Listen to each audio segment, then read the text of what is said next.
नमस्कार, news nation देख रहे हैं आप और बुलेटिन की शुरुआत करेंगे इस वक्त की बड़ी खबर से। अटॉर्नी जनरल के वेणुगोपाल ने बयान दिया है, जजों का विवाद अभी सुलझा नहीं है। ये अटॉर्नी जनरल ने कहा है, 2-3 दिन में विवाद सुलझने की उम्मीद है, ये उन्होंने कहा है। बड़ी खबर इस वक्त की।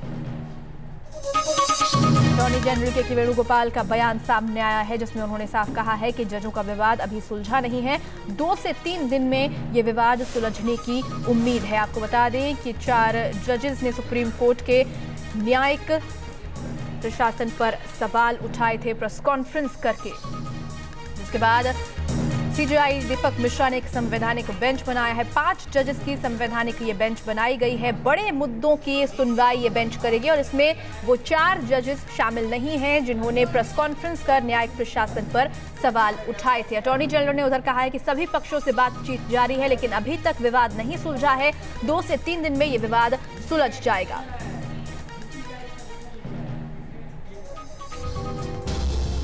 तो 4 जजेस ने सीजेआई को चिट्ठी लिखी थी। आपको दिखा रहे हैं क्या कुछ विवाद हुआ था।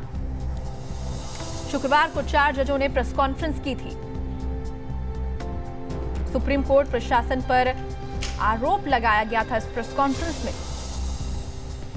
और कहा था कि कामकाज यहां ठीक से नहीं हो रहा है। हमारे सहयोगी अरविंद सिंह ज्यादा जानकारी के साथ जुड़ गए हैं। अरविंद, बड़ी खबर है इस वक्त की, क्योंकि एक तरफ कहा जा रहा था कि विवाद जो है वो सुलझ गया है, वहीं अटॉर्नी जनरल ने ये साफ कर दिया है कि अभी 2 से 3 दिन का समय विवाद सुलझने में लग सकता है।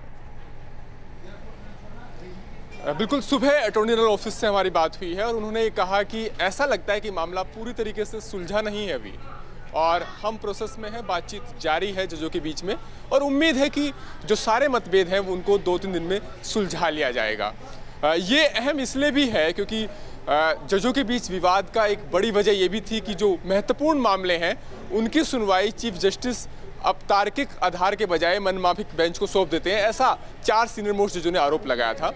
17 जनवरी से सुप्रीम कोर्ट की संविधान पीठ 8 महत्वपूर्ण मामलों को सुन रही है और जो 8 महत्वपूर्ण मामले इस संविधान पीठ के सामने आएंगे, इस संविधान पीठ में चीफ जस्टिस के अलावा जो 4 सीनियर मोस्ट जज थे जिन्होंने प्रेस कॉन्फ्रेंस की थी, उनको इस बेंच में जगह नहीं दी गई है। ये अपने आप में एक महत्वपूर्ण बात है कि ये बेंच आधार कार्ड से लेकर के समलैंगिकता को अपराध के दायरे में रखने तमाम मसलों पर सुनवाई करेगी, लेकिन 4 सीनियर मोस्ट जजों को इसमें जगह नहीं है। ये जो बेंच नई गठित की गई है, इससे पहले 5 जो महत्वपूर्ण मामले थे जिसमें केंद्र और दिल्ली सरकार के बीच का अधिकार का विवाद भी था, उसकी सुनवाई भी इसी बेंच ने की थी। तो कहीं ना कहीं एक जो सवाल बना हुआ था कि चीफ जस्टिस सीनियर मोस्ट जजों को शामिल नहीं करते महत्वपूर्ण मामलों की सुनवाई को लेकर के, वो सवाल अभी भी जस का तस बना हुआ है।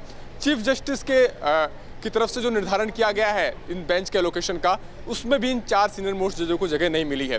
तो ऐसे में देखना होगा कि अटॉर्नी जनरल जो कह रहे हैं कि 2-3 दिन में मतभेद को सुलझा लिया जाएगा, किस तरीके से बात आगे बढ़ती है और क्या कुछ रास्ता निकलता है, खास तौर से तब जबकि सवाल रोस्टर को लेकर के उठ रहे हो। बिल्कुल, क्या रास्ता निकलता है ये देखना दिलचस्प होगा। शुक्रिया आपका अरविंद तमाम जानकारी के लिए। तो भरोसा दिलाया जा रहा है कि विवाद जल्द सुलझ जाएगा। इस बीच 2 दिन पहले 4 पूर्व जजेस ने भी सीजेआई को इस मामले को लेकर चिट्ठी लिखी थी। चीफ जस्टिस दीपक मिश्रा को खत लिखने वाले जजों में कौन कौन से जज शामिल थे, ये आपको दिखाते हैं। सुप्रीम कोर्ट के पूर्व जज पीबी सावंत इसमें शामिल थे। दिल्ली हाईकोर्ट के पूर्व मुख्य न्यायाधीश एपी शाह, बॉम्बे हाईकोर्ट के पूर्व जज एच सुरेश।